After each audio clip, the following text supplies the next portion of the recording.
If you stick to the end of this video, you will discover the true key to success. Learning to effectively lead yourself and others all comes down to controlled discipline. Happiness, success, and fulfillment stem from focus and self-control. Several controlled studies show that people with self-discipline are happier. Why? Because with discipline and self-control, we actually accomplish more of the goals we truly care about. Self-discipline is the bridge between goals defined and goals accomplished. In this video, we have put together an audio snippet from Jim Rohn explaining the true importance of self-discipline and how to properly utilize it. Jim Rohn strongly believed self-discipline and self-control was at the center of all worthwhile accomplishments.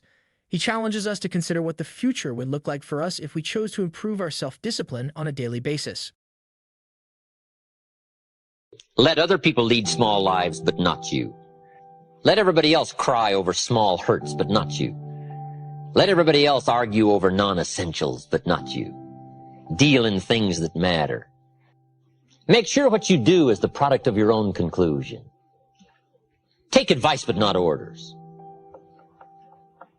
Let everybody around you be helpful, but then put that through your own mental computer and make sure what you do is the product of what you've concluded based on all the input. All of us should be students of inevitability. Without kidding myself, if I keep up my current daily practices, where will it take me in 10 years without being disillusioned? I don't want to just cross my fingers and walk the wrong road. I got to learn to look into the future called inevitable. Human beings can alter the course of their life. Human beings can live one way for 5 years, tear up that script, live a totally different way the next 5 years. The first 6 years of my economic life, I wound up broke. Second 6 years, I wound up rich. Someone says, don't you have to do the second 6 years like you did the first 6 years? And jot this down. No.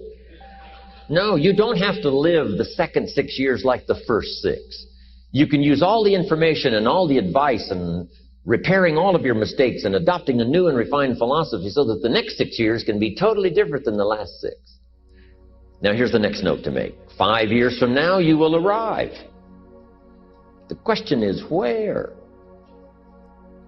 This is for mature people now. If you keep up your present disciplines and keep up the present pace that you're on, where will you be in 5 years? Boy, it's easy to say, hey, I haven't really thought about that.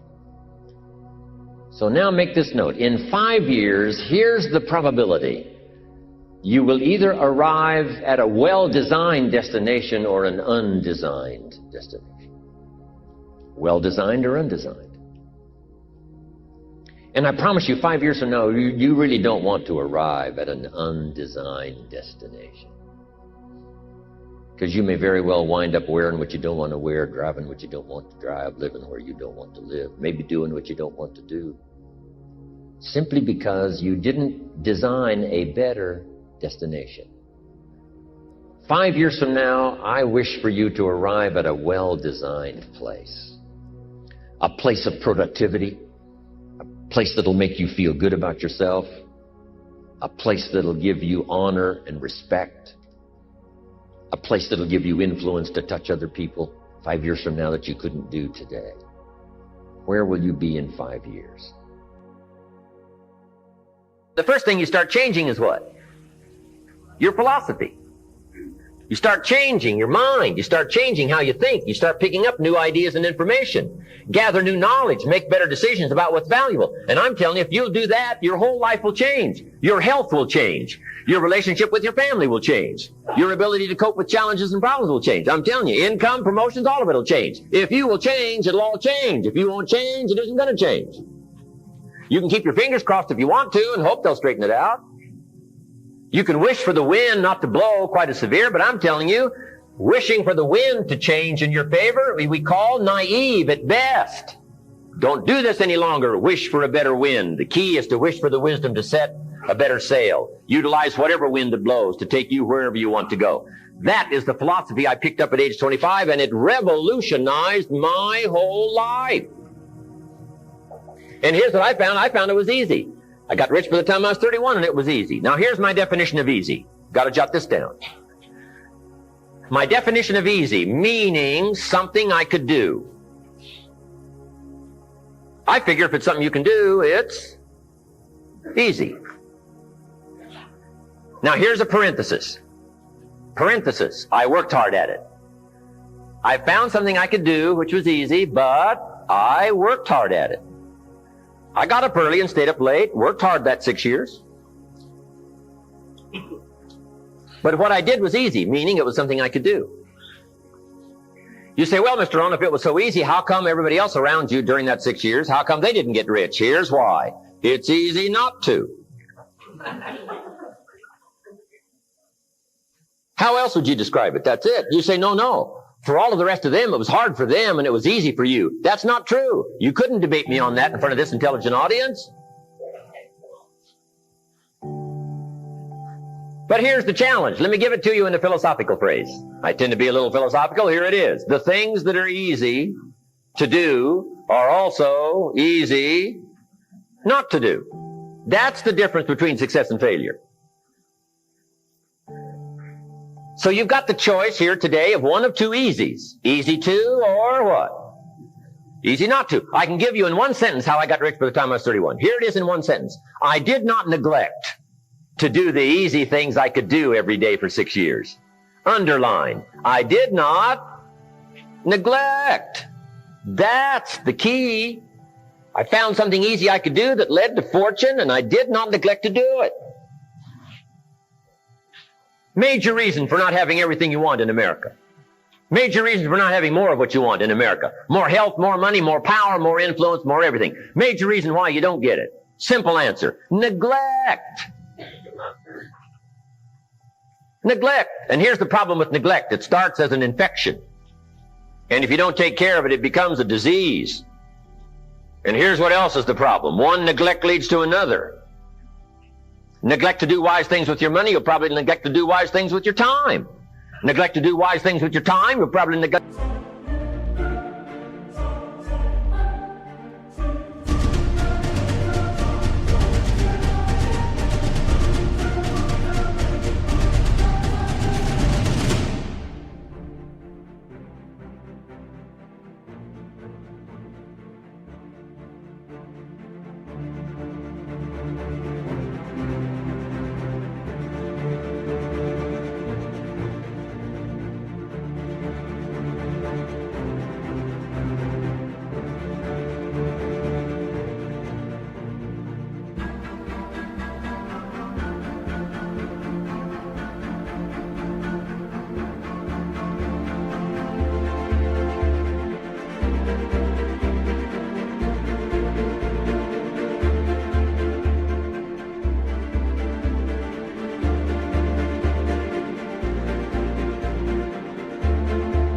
to do wise things with your business. One leads to another, leads to another. Pretty soon, neglect has you by the throat, emptying your purse, emptying your heart, emptying all of your chances for equities and power and all the good things. Neglect. What if you should be walking around the block every day for your good health and you don't? I'm telling you, you're on the wrong track. You should do it, you could do it, you don't do it. That's called formula for disaster. All you've got to do is let that and a few other things accumulate for 6 years, and now you're driving what you don't want to drive, wearing what you don't want to wear, living where you don't want to live, doing what you don't want to do, maybe having become what you really didn't want to become. I'm telling you, that's it. Just neglect along, drift along, and it's got you by the throat. It'll take all your values, leave you with just a little bit of dust in a summer wind, and it'll soon be gone. I hope I said that well. That's it. It's where I found myself at age 25 until my teacher came along and said, Mr. Rohn, up till now you've messed up. Let's see if we can't clean that up, change it all. I did. Changed my life.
not just the money, all the rest of the values that came pouring in. When I understood that it was me.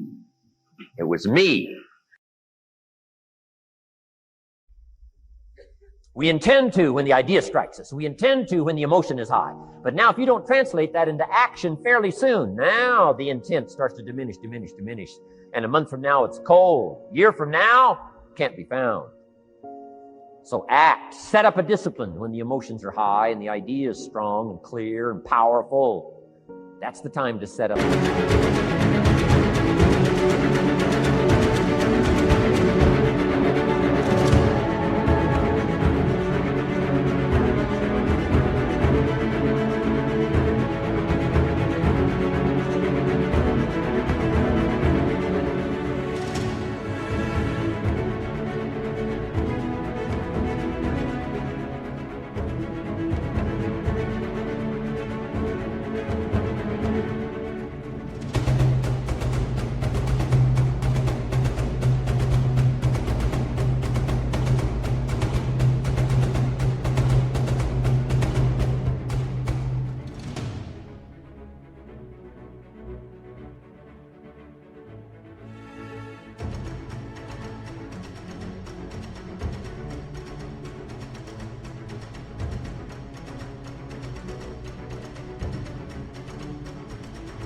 Discipline. Somebody talks about good health and you're stirred. Say, right, I need to get a book on nutrition. Get the book before the idea passes and before the emotion gets cold. Go for the book. Start the library. Start the process. Fall on the floor. Do some push-ups. Action. Got to take action. Otherwise, the wisdom is wasted. Otherwise, the emotion soon passes. Unless you put it into a disciplined activity. Capture it. Disciplines is called how to capture the emotion and how to capture the wisdom and translate it into equity. Disciplines. Now here's what's important about disciplines. All disciplines affect each other. In fact, here's a good philosophical phrase. Everything affects everything else. Nothing stands alone. Don't be naive in saying, well, this doesn't matter. I'm telling you, everything matters. There are some things that matter more than others, but there isn't anything that doesn't matter. We all pity the man who says,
well, this is the only place I let down.